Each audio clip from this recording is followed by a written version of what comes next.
Hello, everyone. Quick announcement to let you know that later this month, August 11th through 13th, Dana will be at the Key City Steampunk Festival in Gettysburg, Pennsylvania. The Key City Steampunk Festival is an event in celebration of a wonderful community and genre that brings us all together to enjoy one another's creativity, knowledge, craft, and dedication to excellence. So, if you're anywhere near Gettysburg, Pennsylvania, come check that out and say hi to Dana. And for more information, go to wordsbydana.com. Also, Steam Powered Movies is now on Instagram and Threads, so please follow us there at Steam Powered Movies to stay in touch, chat with us, and send in your comments and suggestions. That's all for now. Now on with the show. I did notice that he spoke French at one point. He is French. Did you not realize from this horrible French accent that he is French and he says, I will do the dig? Wow. That is a recurring segment on this podcast. Dana does bad accents.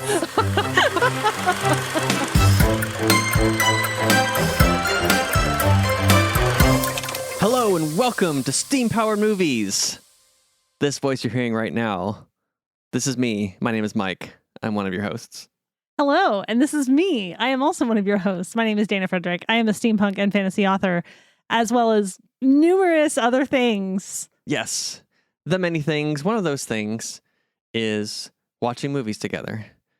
Specifically, steampunk movies. We are watchers of movies. Put that on your business card. Yep, that's what we do here on Steam Powered Movies. We watch a steampunk movie, and then we talk about it. And today we watched Atlantis, The Lost Empire, dun, the dun, dun. 2001 Disney animated movie starring Michael J. Fox and Jim Varney. And we watched it. And now we get to tell you what we thought of it. What are our thoughts? How steampunk is it? Some other things about it. And stick around to the end. We'll give it our special ratings.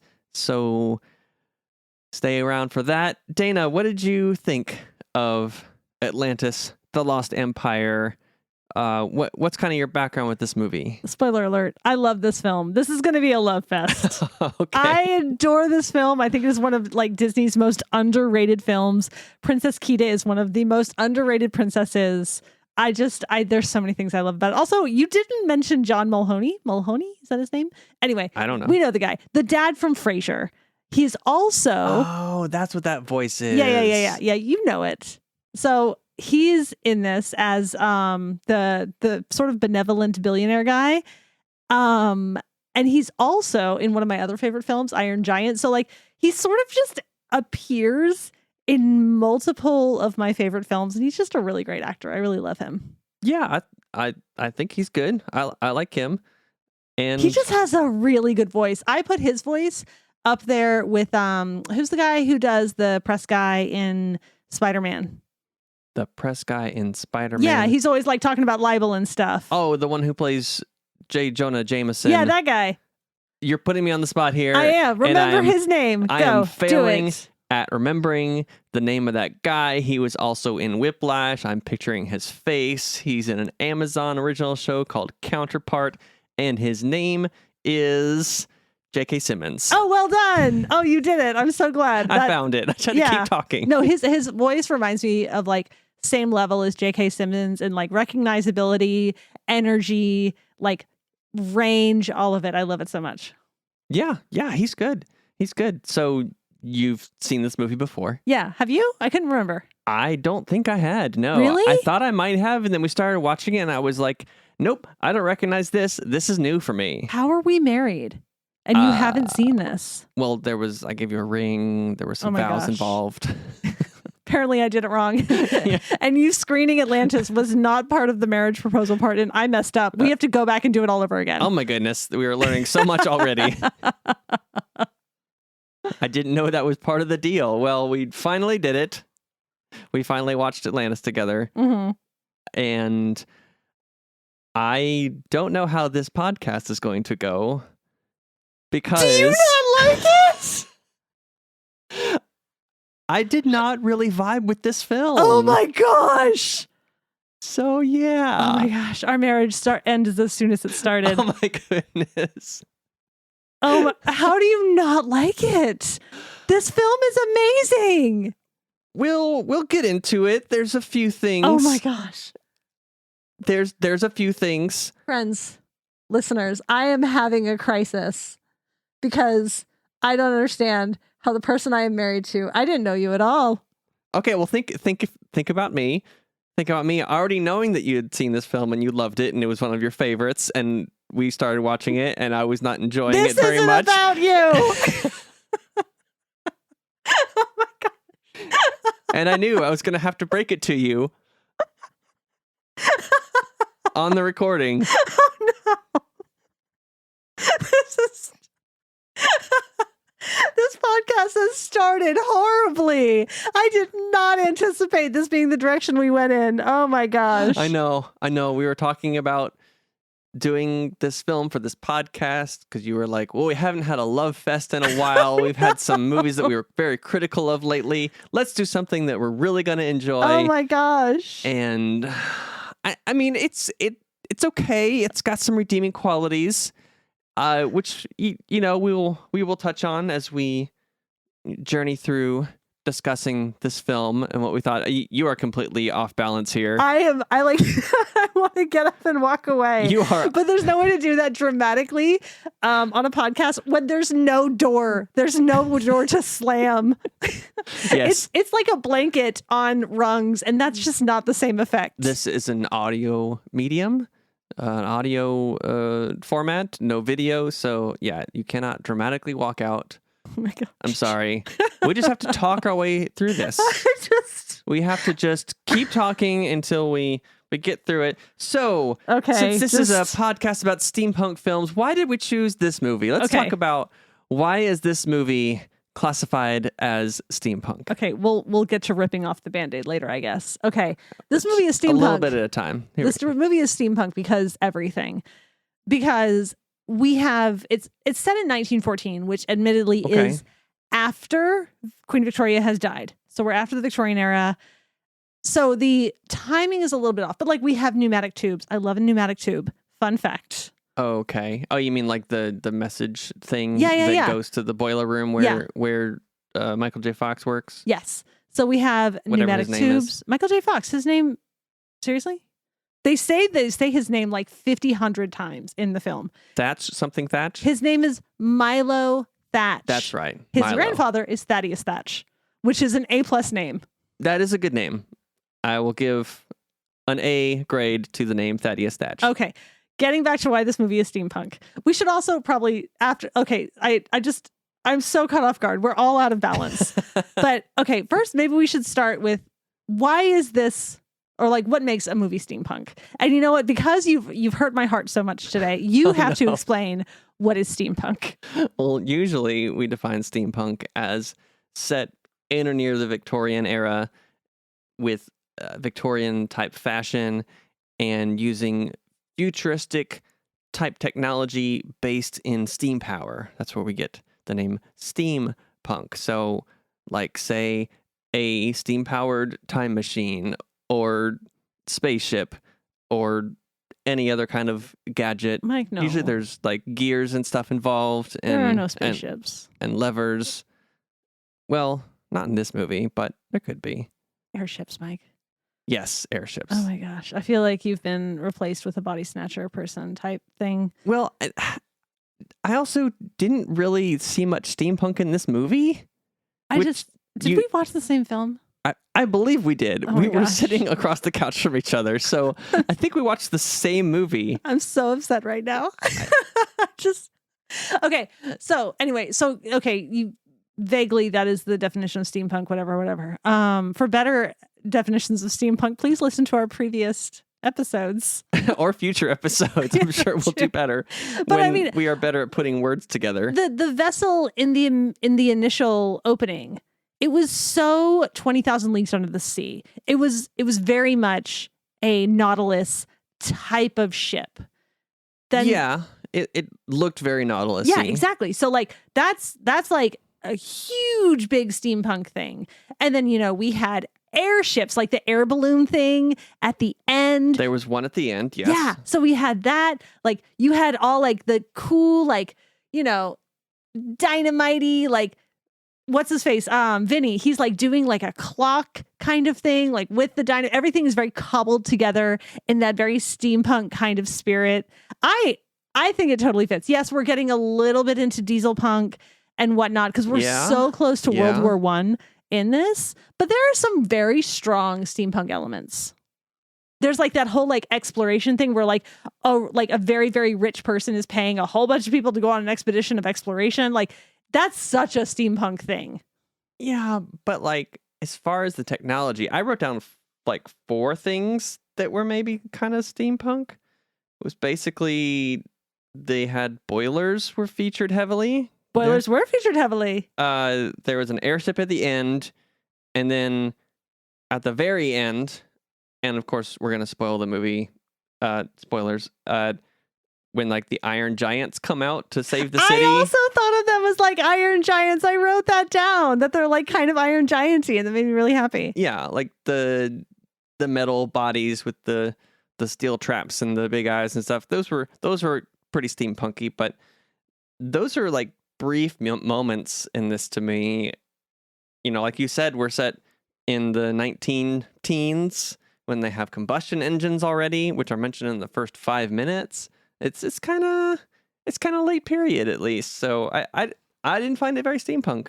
Okay, so that's my assessment. That'll just come into our rating at the end. It will stick around for that.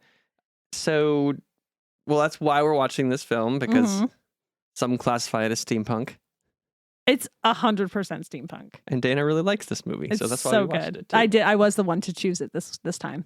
So what do you like so much about this film? There's so many good things. My gosh. Okay.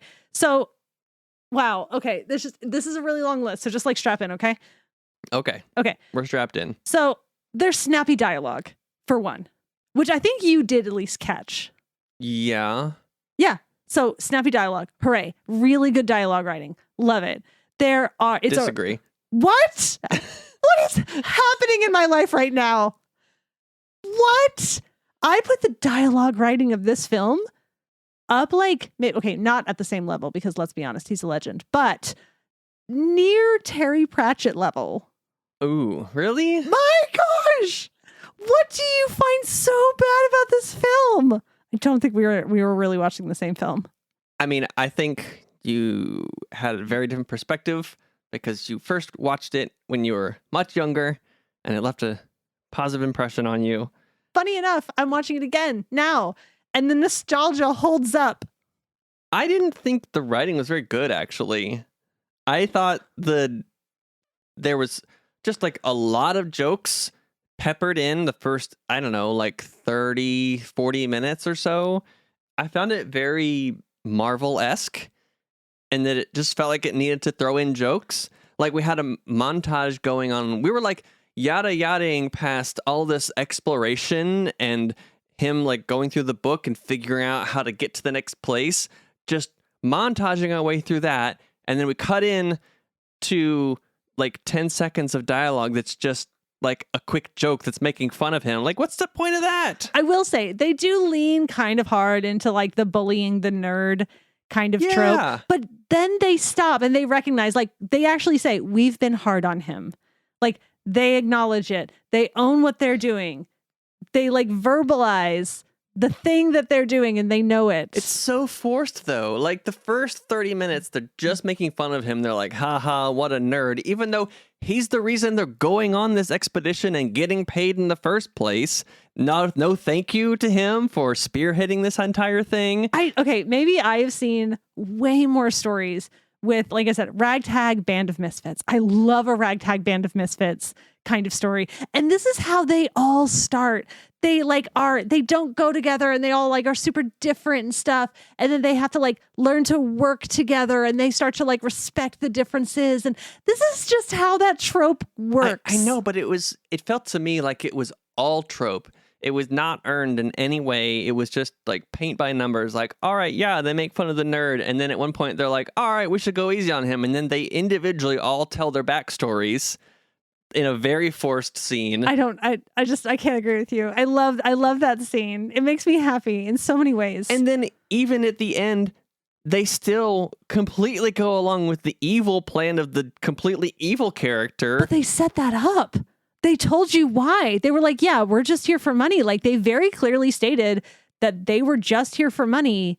And then they change and they do the turn. And you can even see Audrey like hating herself for like making this decision, but she knows it's the right decision, even though she's like really frustrated about it because conscience.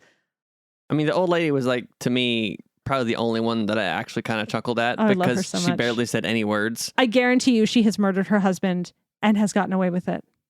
Yeah, probably. Yeah, and I'm totally with her on it.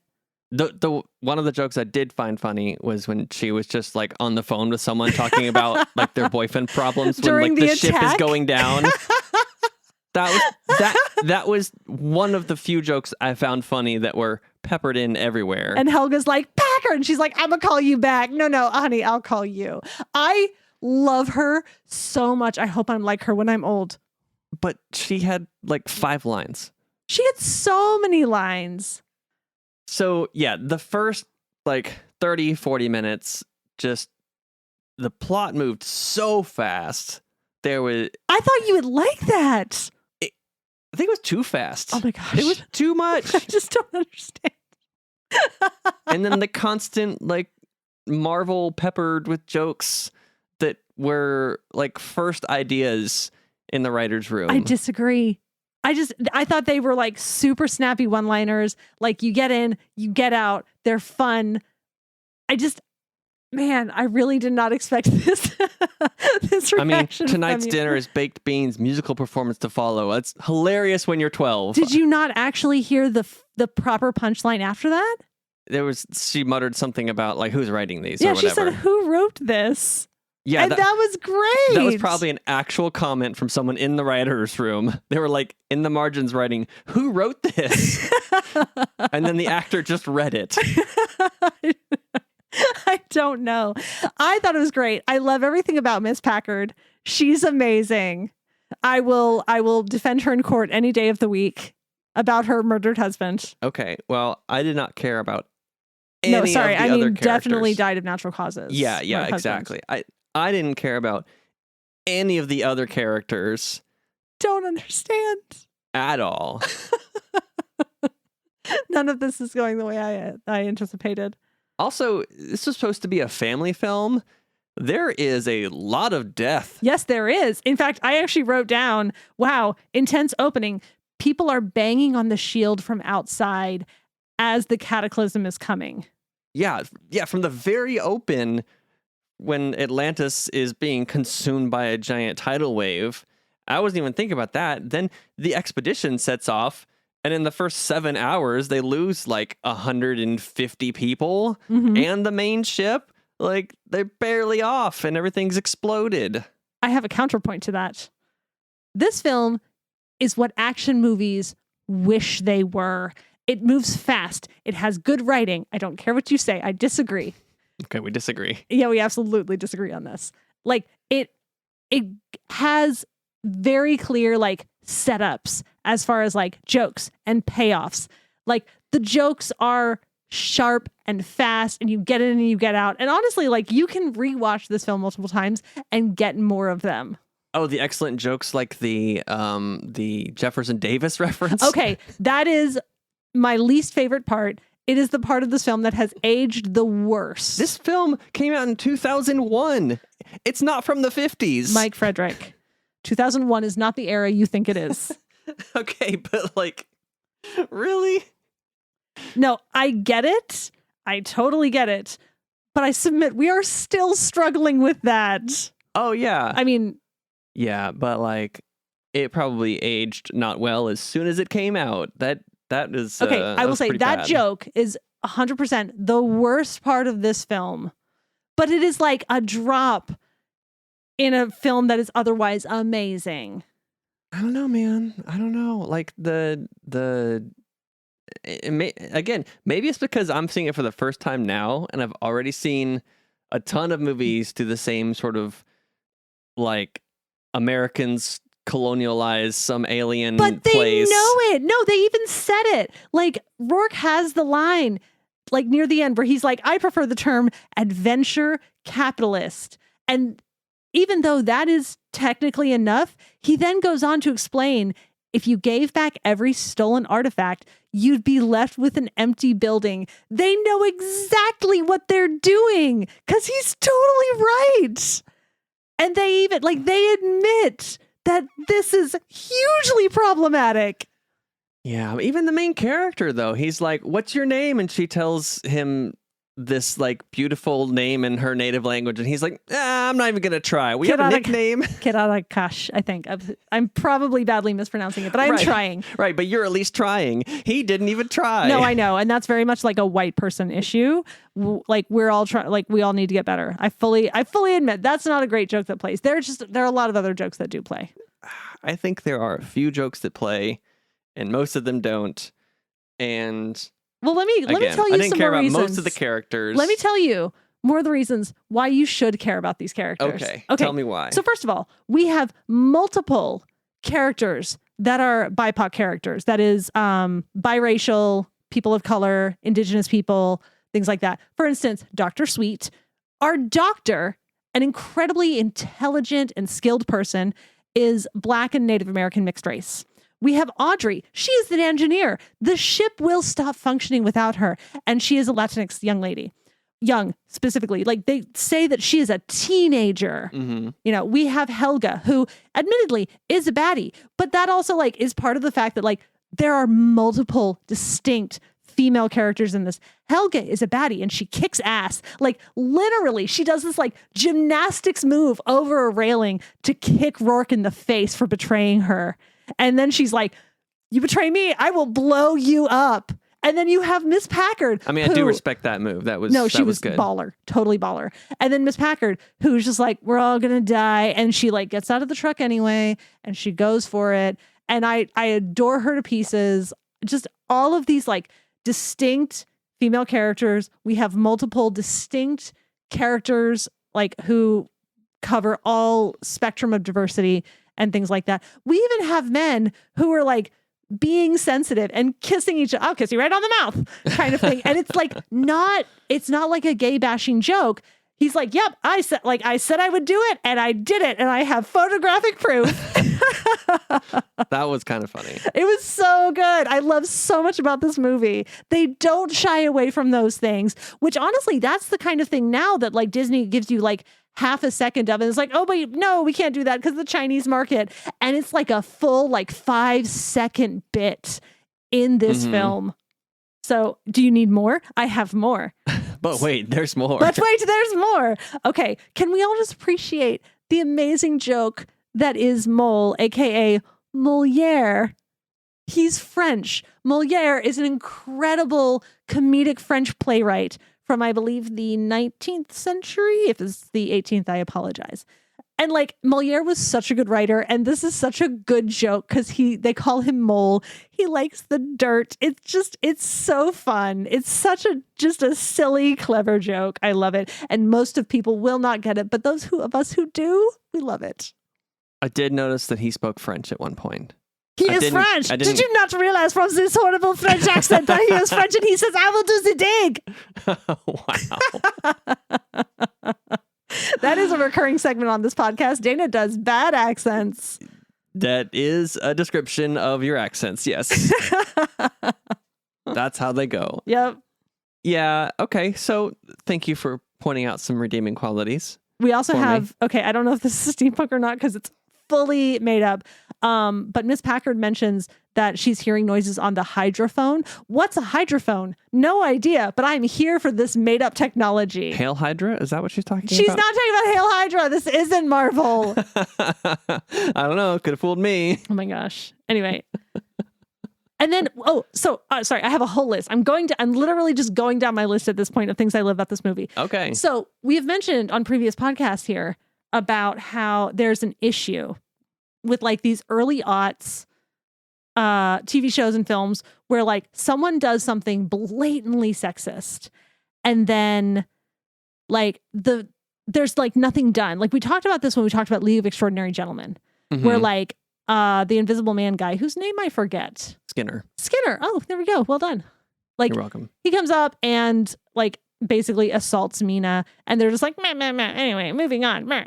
Yeah. Kita punches Mole right in the face and knocks him over for this. And like, it's just that little difference of like doing nothing versus like punching sexism in the face. And not only that, it doesn't even end there. Sweet actually applauds and is like, I like her. And Audrey's like, I'm sad it wasn't me. Like, there's like support for this action, and it's so good. Yeah, because they don't like him because Mole is terrible. He's just like French and weird. Yeah, but they don't make him very likable. No, I know. Like he's not great. But like, at least like that's very much like an exemplary moment of like, this is how we deal with this. And it's so good. And then, like I said, their support, it's the best. Also, by the way, another steampunk thing, there was goggles on a gas mask. We have goggles coming in. We have the look of that like creepy, like begoggled kind of look. Okay. I'm gonna keep throwing things at you until you like this film. Until you see things my way. Wow. It's gonna work eventually. Solid strategy. Just keep trying. Maybe it'll work. No, you never know. You never know. Oh my gosh. Oh my gosh. Okay, one more thing that I want to point out, assuming I don't think of something else that I really love. And this more just has to do with like, again, it being steampunk and kind of thing. A bunch of the men are wearing jodhpurs. I don't know if that means anything to you, but jodhpurs are like kind of an established like male fashion. Okay, they're like the pants with like the weird bulges off the thighs. Okay. It's just another like steampunk fashion thing, and it just makes me happy that like it was just like a detail. They're a ridiculous piece of attire, but they included them even though they look insane. Okay. Yeah. All right. So unless I think of something else, that's all I have for the moment. Okay. So let's talk about the story. Okay. Of like what was going on. I think there was a couple of interesting things that maybe I wish there was a little more focus on, or that was fleshed out more. I actually liked the Leonard Nimoy character. Oh, Leonard Nimoy, love him. I heard the voice. I was like, I know that voice, and then I figured it out. Of He was doing like course. a little more gravelly, like very gravelly, like old Spock. Yeah, You know, super old Spock. super old Spock. But yeah, he was great. He brought some good gravitas Mhm. to the film, and kind of once they got to Atlantis, it was a little more interesting because then there was some more proper there was discovery. You're discovering the technology.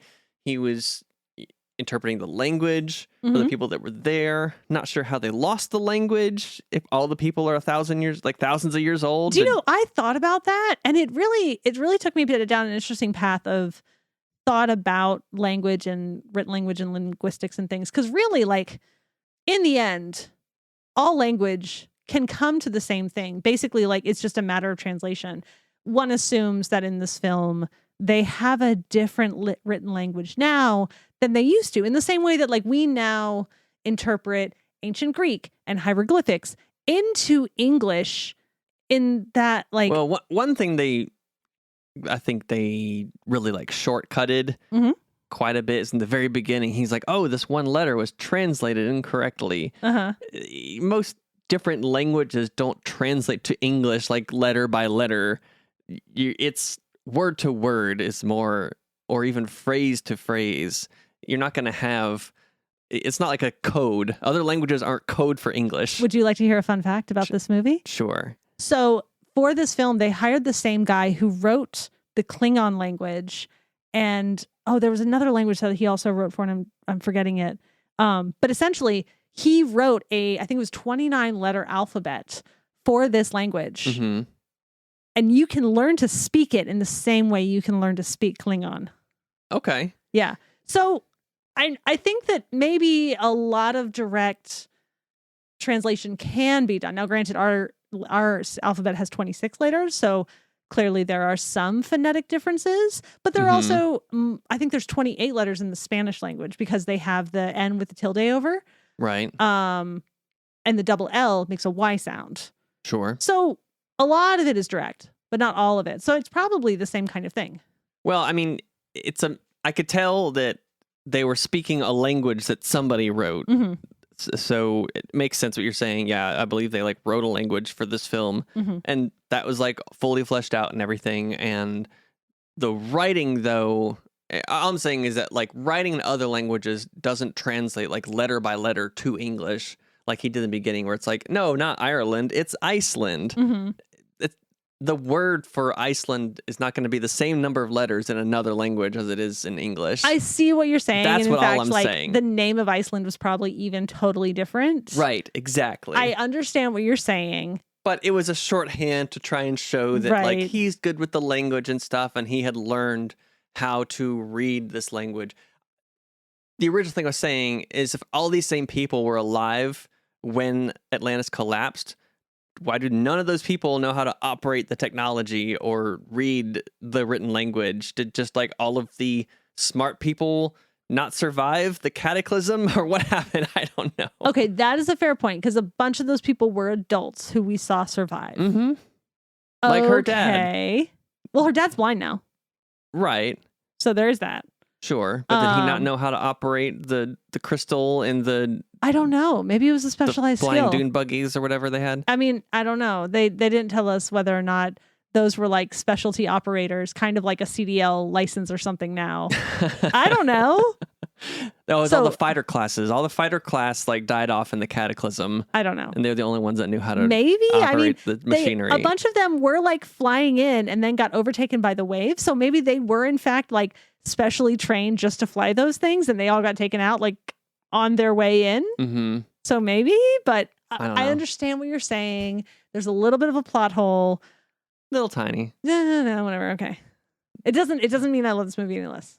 Other thing I wrote down is I had a guess at one point. Okay. That I was guessing that Milo's grandfather was still alive in Atlantis somehow. Oh. It was a total guess. I thought there was going to be some sort of reveal later. Uh-huh.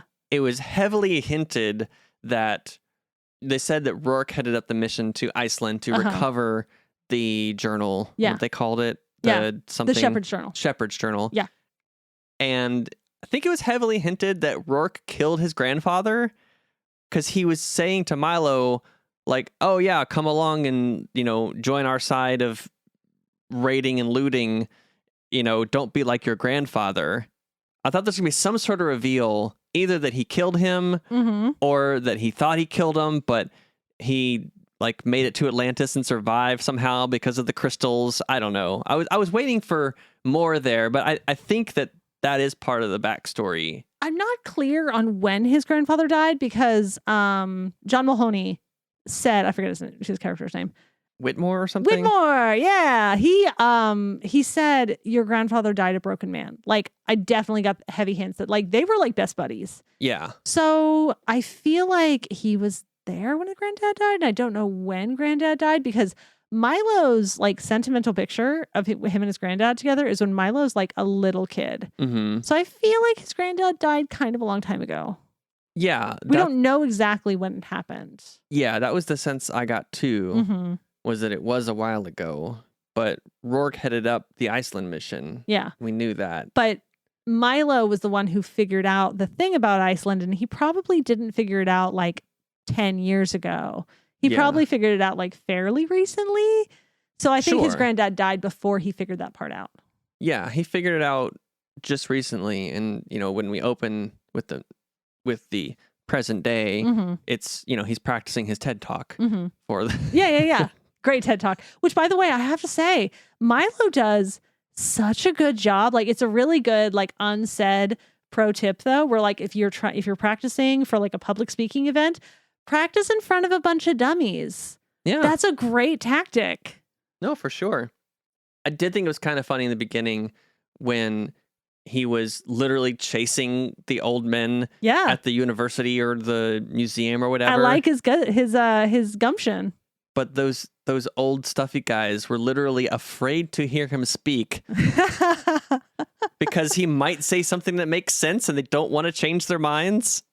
That feels very accurate to real life. Yeah. I'm not sure where the joke is. I mean, that is the joke, I think.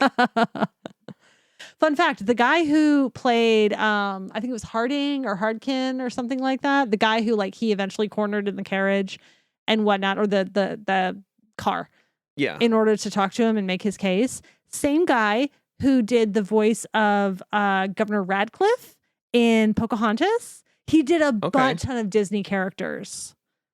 Because I was hearing him talk, I'm like, I know that voice. I know I've heard it. And I looked it up. I was like, oh, he's done like a ton of stuff. Yeah. So yeah. No, it's not surprising. Mm-hmm. Yeah, a lot of crossover in the Disney animated voice acting and all that kind of stuff. And I think for a long, long time, and I think maybe still, I'm not 100% sure. I think Disney's branched out a little bit, but I think their way of doing things for like the longest time was you had like one really big name like screen actor be the voice of the main character, and then a whole bunch of like career voice actors who nobody really knows what they look like doing all the other voices. And that there's an exception because again, John Mulhoney is doing Whitmore, and oh my gosh, James Gardner, that's his name.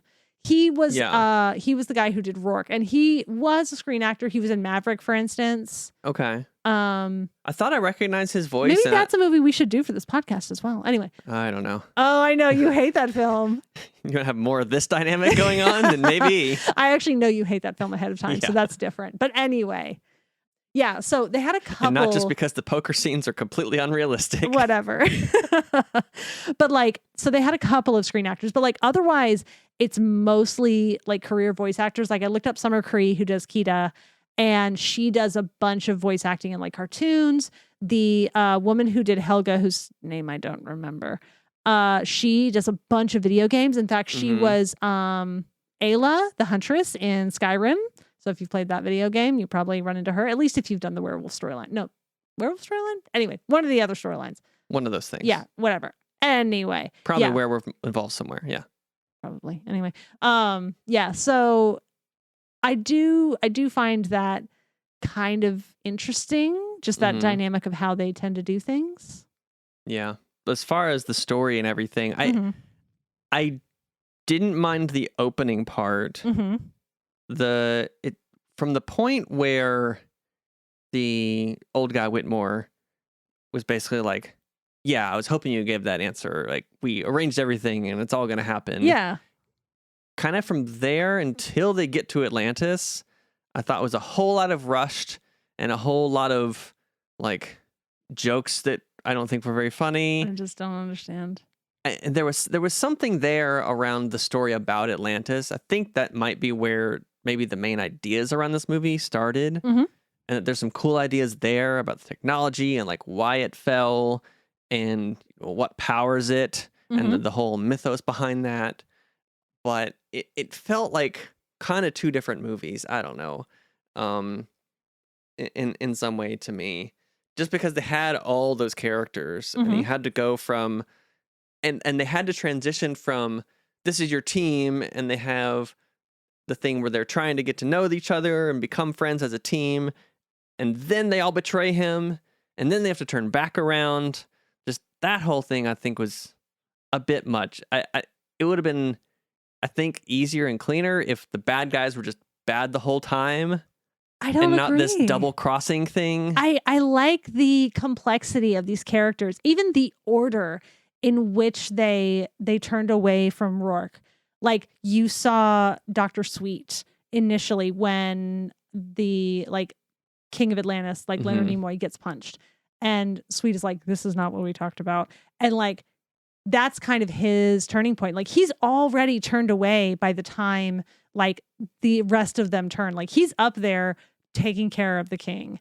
And then there's Audrey, who, yeah, like I said, they all had that conversation. Like, yeah, we're doing this for the money, but like Audrey is not really old enough to be jaded yet. And then literally the oldest one of them, Mrs. Packard, is like, we're all gonna die. Like, it kind of goes like to me, the order makes sense as far as like when they make their decision and whatnot. I don't know. It totally works for me.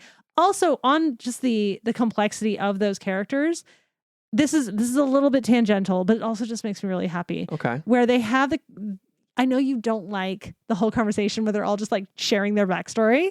I know you so hate forced. that. It was so forced. I kind of love it. I love like everybody just like having this little moment, and we did the same thing in, what was it, Suicide Squad? Mm-hmm. Like, I kind of like scenes like that. And you even called it when we watched that film, like, that guy didn't get like a proper intro. He's going to die immediately. And he Right. sure did. But yeah, so like Audrey even has her moment where she was like, oh yeah, my dad wanted sons, one to like be the heavyweight boxing champion and one to like work in his garage for him. But he got me and my sister. And then Mila's like, so what does your sister do? And she's like, oh, she's up for the title. It's fine. Like they don't even like make a thing of it, of them being female. Like they're just like, this is the way it is. Like there's no like weird justification for it. Like happens in so many things. They're just like, yeah, we just did that thing instead. Like that was very much the way I was raised, and it makes me extremely happy. Like in a household full of girls, like it just makes me happy. It hit me a little bit differently in that like it felt to me like the joke was, oh, you wouldn't expect girls to be able to do stuff, would you? That's the joke. But I don't think it's a joke. I think it's very much like taking that idea and just turning it on its head. Like, yeah, this is the way it is. Deal with it. I just saw that one coming before she even said the line. No, I mean, and because we have very different experiences growing up and with media, because growing up in media, especially in the 80s and early 90s, like it was like there was like the token female, and if she was either a tomboy or she was the pretty one. There was no in between. And then like if you had any kind of like deviation from that, there was like a weird justification for it. Mm-hmm. Of like, oh, well, I had brothers or something. Like they couldn't just be that way because that's what they're into or that's what they like. And I like that this movie doesn't do that weird justification thing of like, no, that's what we're into. It's fine. It doesn't matter. Yeah. And I'm sure this is one of the many ways in which it hits us differently, and that you watched it at the time and I'm seeing it now, you know, having seen other movies and things for the last 20 years. And also knowing when this film came out, and that like I'm placing it in that time more when I'm watching it than when you watched it at the time. You're just in the moment, in the present. It's a different experience. I think that might be my biggest takeaway from watching this movie with you, is just kind of how we experience movies and how things, you know, vibe with us or don't based on where we're at and where the movie is. Because we had very different experiences with this one. Clearly. I have a question for you then. Okay. This, you may not have even like noticed this or clocked it or whatever. Like, so at the end, something else that made me really happy. So like they don't kiss. Like Milo and Kita, obviously they're like the romantic kind of couple or whatever. Right. But they don't kiss. Like, I did notice that. Yeah, that moment where she like comes out of the whole like crystal power trance thing, whatever, and like they kind of like look at each other. That would be 100% the point in like most movies where they kiss, but they don't. Like she is tired, she is exhausted, she has just saved the day, and she knows her father is dead. Like she just needs a hug, and she needs support, and she needs to honor him. And she does, you know, in the Atlantean customary way of carving his giant face on a statue and sending it to float in the sky. Like, that's what she needs. And they don't like just steamroll over that with like a forced romantic thing. And it makes me really happy. And like, they just hold hands. Like they hold hands together, like while they have this like beautiful honoring moment, grieving her dad and remembering him and honoring him and everything. Like, I don't know. Did you clock that at all? I clocked that they didn't kiss, even though their faces were like poised to, and I was like, are they going to do this? And then when they didn't, I was like, okay, that makes sense. It's a Disney film. They kind of... No, in Disney films, they do it all the time. During that time, did they? Yes. Like they do it at the end of Pocahontas. They do it at the end of Cinderella. They do it at the end of every film. But didn't Cinderella end with a wedding? Yes. So... that makes a little more sense, but yeah. And this one is still like they met yesterday. So it also makes sense in that context. At least, you know, they're sort of seeing it through a somewhat realistic lens of that. Like we met yesterday. Yeah. But like, even though Anna and Kristoff in Frozen just met like yesterday. It ends with a kiss. It doesn't end with them being married because they made that joke in the beginning. You can't marry someone you just met. Mm-hmm. They still end with a kiss. Doesn't a little more time pass in that one? No, it's been like a day. Really? Okay. Yeah. I don't know. I watched that once and tried not to remember it. Oh my gosh. Okay. I really like the first Frozen as well. Okay. It was pretty good. I understand that the song is totally pervasive and it kind of ruined things for people, but whatever. Yeah, strongly dislike the song I know. from like a songwriting perspective, at least. Yeah. So, but we don't have to get into all that. That's a different conversation. That's a different podcast entirely. Not one about movies. Yeah. Even. Okay. So a couple other random things through my notes. One I had was that near the beginning, I thought Whitmore and Cookie were the same character, and they both looked like Jafar's old man disguise in the beginning of Aladdin. You know, when he's in the jail with Aladdin and he's got like the teeth falling out of his face like and stuff. weirdly creepy. Yeah, yeah. Oh my gosh, I genuinely like purged that from my brain. No, it's my favorite Disney movie, so I remember a lot of it. Right. Yeah. No, but I thought those were the same character at first, and they both look like disguised Jafar. I do have questions about this art team because I actually really like the art style in this. Like, it's kind of angular. Mm-hmm.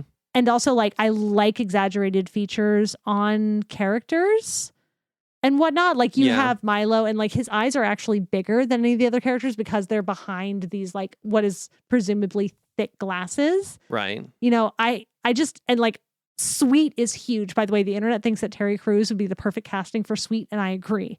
Oh yeah. Yeah. Yeah, that'd be good. I like exaggerated features on characters. But you were talking about how Whitmore and Cookie look the same to you. Yeah. So I was a bit confused. I thought they were the same character for a while. I figured out later that they weren't. So that was just a random thing. Mm-hmm. Another thing I had was I thought it was an interesting choice to start with the flashback to Atlantis crumbling. Uh-huh. Because starting that way lets us, the viewer, know right away that Milo is not crazy. Yeah. That he is correct about everything that he's saying. Mm-hmm. So there's really no question from our perspective Mm-hmm. on if what he's saying has validity or if Atlantis is real. So when all these other characters are coming along and saying, oh, it's not real, oh, it's made up, like, we know that they're wrong. So I think that takes away some dramatic tension for me when I'm watching a film setting up that kind of thing. Mm-hmm. I think having watched the rest of the movie, because I think at the beginning I was like, well, why'd they show us that first? Now there's no mystery. We don't, like, we even see what it looked like. Mm-hmm. But at the end, I think the reason they did it is because they wanted to bookend it with Atlantis because it's the coolest part of the entire thing. Sure. So they wanted to show us that, which is another reason why I thought like kind of that middle part of the journey was kind of muddled and not that interesting to me. I was more into like the lore and the how Atlantis is a thing and how it got lost and all that stuff. Maybe even more into, you know, how they found the journal. I wanted to have like Indiana Jones and the Last Crusade vibes, so they're like going through the journal and figuring out all the riddles, but they like yada yada past most of that in a montage. So given that this film is 140 minutes long, and let's say you got to have complete creative control, what would you have changed and how would you have changed it?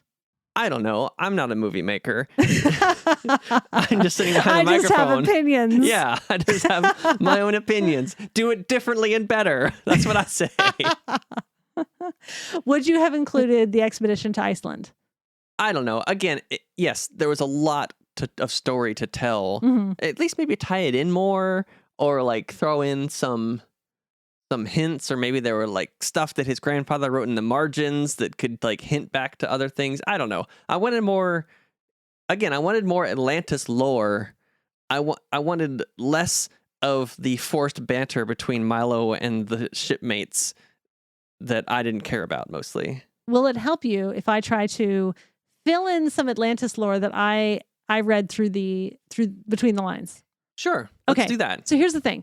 I like the thing with Kida where she sort of takes off her like shawl thingy and Milo is like, what are you doing? Oh my gosh, it looks like you're getting undressed. And she's like, you know how to swim, right? And like, this makes sense because they are a sea dependent culture. Mm-hmm. They live on the sea. So like, obviously they are ready to go swimming at any point. Like most of the males in the society, like they don't even wear shirts. Mm-hmm. Like they're just like ready to go swimming at any point. And so I thought that was like a good little detail. Mm-hmm. So we didn't have to labor over like, I don't know, just like unnecessary clothes that actually don't make sense for this culture. Mm-hmm. And it was just, you know, it was an easy way for like Milo to have like a dorkable kind of moment, whatever. Yeah. But yeah, so I liked that. I like that they are a culture who are kind of like sort of like caught between like picking up where they left off and also like creating themselves anew, since they basically like got buried Mm-hmm. in like the Great Cataclysm. Like they used to be above ground and now they're below the surface and kind of living off of whatever they're able to get their hands on. Also, the fact that there are completely different creatures in this world was very cool. And Mm-hmm. I can see a lot of I guess similarities between like them and say like a Mediterranean culture. Like they caught those like big weird purple lobster things Mm-hmm. as food. They also have noodles, which I have heard some people say are like a universal, like every culture has some form of noodle, which I can see because they had like that like thing that like Milo was trying to eat. Also, did you notice that the utensils were even different? No, didn't notice that. So fun fact, a lot of our modern utensils, except for knives have sort of always been around, but like forks and spoons kind of didn't become what they were until like the 15th-ish century. Oh, really? Yeah. So, and this is something I've literally never thought about. Oh my gosh, there's some really good books on it I can recommend. Okay. Anyway, so you notice they had like kind of like a curly Q kind of utensil because this culture evolved completely separately from basically the rest of the world. So they'll have developed their own form of utensils. I just thought that like some of the little details of this were very good as far as like developing a culture that has basically been isolated for what they say 1800 years. Mm-hmm. Yeah, something like that. No, I thought it was 8,500 is what he Oh, said. maybe it was 8,500. You're right. Yeah, because he Even was saying longer. how old she would be is 8,500 years old. Yeah. She was like, yeah, whatever. They did. I do think they built a lot of those details into the like nonverbal details of the film, like a lot of the background stuff. Yeah, they showed some of that stuff. Again, once we were in Atlantis, Sure. it was more interesting. Yeah. Yeah, the earlier stuff was kind of forced and like very linear, very like they talk about a thing, then thing happens, and then this is the next thing. This is the thing that happens. Like there was some stuff that was set up, like the missing page in the book that did come back later. Sure. But again, how did Rourke get that? Did he, I guess, steal it on the last mission? He definitely like ripped it out before he even met Milo. But how would he know that's important? Because he can't read it? I don't know. Well, because it talks about like the big magic crystal power. But in that other language, I guess he just saw the picture of the shiny thing. Yeah, exactly. But I don't know. The earlier thing where they have the Leviathan layer. It's basically he's talking about it, and then it shows up. Cool. Right away. Again, you have to also remember that like this is a movie made for children. I know. Short attention spans. I know. Again, different experience. Yeah. 'Cause I'm watching it now. I watch a lot more children's programming than you do. Yeah, but usually, like, I watch like Pixar and DreamWorks and stuff, and I feel like the storytelling is just smoother and more cohesive than this one. I thought this one was a bit like, you know, in fits and starts, or like either going way too fast or, you know, trying to cover too much ground. I do think that part of how the story was told in that way is what made me start to like really not be vibing with it. Okay. And when that happens, like when I get into a film like 20 minutes or so and I'm like, I don't think I'm really vibing with this.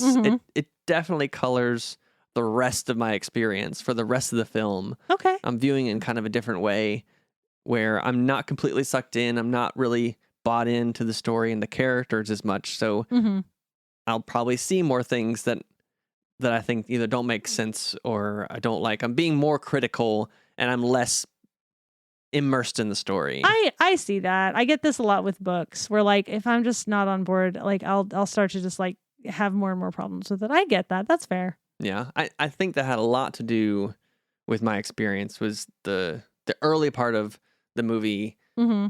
being a bit jumbled, and it kind of lost me early. Okay. Well, Yeah, I wanted more of an adventure, like a adventure of discovery and finding all this cool stuff about Atlantis. mm-hmm. And I got a little at the beginning, I got a little bit at the end, Mm-hmm. and those I think were the best parts, but left me wanting, something better. Okay. Well, let me ask you a question. Is part of your issue with like the magic crystal power source? No, Oh, really? You're okay with that? no, that's fine. Okay, cool. I mean, I think I would have maybe wanted to know a little bit more Uh-huh. about it. I do want to mention just a little bit that how insanely dumb Rourke's plan was. Can we talk about that before we end this Rourke podcast? is a man who sees everything as a nail and he is a hammer. He sees everything as a dollar amount Yeah. when it's so phenomenally dumb. First off, Mm-hmm. you make contact with this ancient, highly technological, crazy advanced civilization, Mm-hmm. and they welcome them in at first. Well, sort of welcome them in. They give them a day. They give them a day. Don't try to set up like any kind of diplomatic relations. Mm-hmm. Don't become allies. Don't find out what they might need. Then you can give them, and then they can give you stuff that you need, Mm-hmm. and maybe trade. A thing that's been going on for millennia between humans and tribes and peoples and stuff. No, just come in guns first.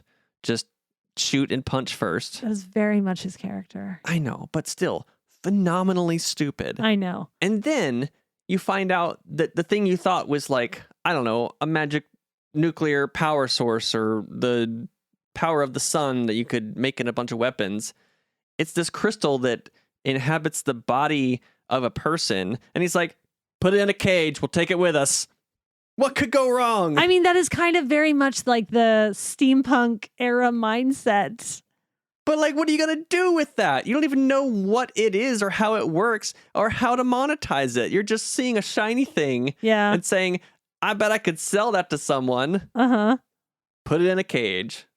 So dumb. I mean, we both know that. I know, but I don't know. And maybe it's these children's movies. They make the bad guys comically bad Mm-hmm. so that you're like, okay, yeah, he's the bad guy. I'm rooting against him. But is it should stand up to some scrutiny. There should be like a sliver of a good idea behind a good villain. Is he not kind of like the total like, armed forces guy? That does seem to be very much like the military mindset. Yeah, he's like the guy in Avatar, the general in Avatar. He's like, we're just going to come in and shoot him up. But at least in Avatar, they knew what the substance was and what they could do with it. Sure. They had done the discovery of part of it. Uh-huh. This guy came in, discovered it, and was like, I don't know what it is. I'm just going to take it. Mm-hmm. Anyway. I know. It's a fair criticism. / end rant. Yep. That's the last of my thoughts. Do you have any closing thoughts before we rate this movie, Dana? I love this movie. I think it's great. I stand by this film. I love it so much, and I think anybody who hasn't seen it should see it because it's highly underrated. I'm happy for you. Also, why does Princess Kita not have more merchandise like all the rest of the Disney princesses? Because she only has like 15 minutes of screen time. No, she's amazing. She speaks multiple languages. She kicks butt. Like, she is a ruler of her people. She does so many things, and she's so underrated. Because the movie flopped and they're not proud of it. Disney. You have to stand by your princesses, Disney. I mean, I kind of see why it flopped, but I kind of see that side of it. So, that being said, we rate movies not based on any real critical criteria, but first we rate how steampunk a film is on a scale from 1 to 5 steam engines. Mm-hmm. Dana, how steampunk do you think this movie is? Well, based on the pneumatic tubes, the hydrophone, the gas masks with goggles, and the 20,000 Leagues Nautilus type ship that we get to be on, I'm going to go ahead and give it 4 out of 5. Okay, I think it only deserves like 2 because it's after Victorian era. It's got more like diesel punk / like even sort of like the Atlantean stuff is kind of cyberpunk. Magic punk is what you're thinking of. Sure, yeah. But it has that like Blade Runner 2049 like glowy lines kind of look to it, you know? So I don't think it's very steampunk. I think it only deserves 2. Okay. Can we meet in the middle somewhere? We can average it out to 3. Okay. That is how math works as I understand it. We have to, the way we've set up our system, we have to compromise on this. Sure, so sure, yeah. 3 out of 5 steam engines. And then we each rate the film just on how much we enjoyed it. How much did we enjoy watching the film this time? Dana, on a scale from 1 to 5 gears, how much did you enjoy this film? 5. I give it 5, and anyone can fight me over it. Well, I'm not going to fight you. But I'm going to give it, on a scale of 1 to 5 top hats, it's going to get for me 2 top hats. Yeah, I'll go with 2. That's honestly more generous than I thought you were going to be. It's more generous than I thought I was going to be as well. I may be intimidated into giving it an extra half or 1. Is my enthusiasm just bowling you over? Yes. Your enthusiasm made me give it a little bit more. No, I think 2 is fine. Give it an honest rating. Be honest. I don't know. I liked the ending kind of. I liked the Atlantis parts. Talking about it has colored my experience somewhat. So I can still give you credit for enhancing my experience. Yeah, like 1.5 or 2 top hats, something like that. Sorry, I should have asked this earlier, but did you enjoy what's his face, Jim Varney? Like his performance, at least? He was the one that played Cookie, right? Yeah, that's correct. I did not care, really. Okay, because you were talking about Jim Varney on the front end, and I just wasn't sure. He was just one of the top billed cast.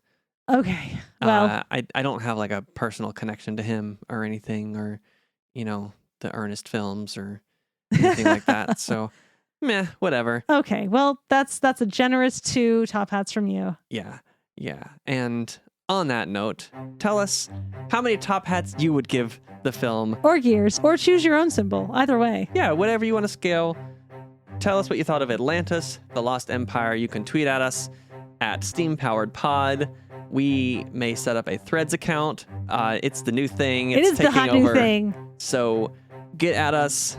Get in the comments. Tell us what you think. Go to steampoweredmovies.com for more information on past and future episodes. Thank you so much for tuning in, listening. And let us know if there's something that you want us to watch that you think we should have a go at. Yep. If you make a recommendation to us and we cover it on this podcast, we'll give you credit. So do that. Tune in next time for another steam-powered movie. Thanks for listening. Okay, bye. Bye.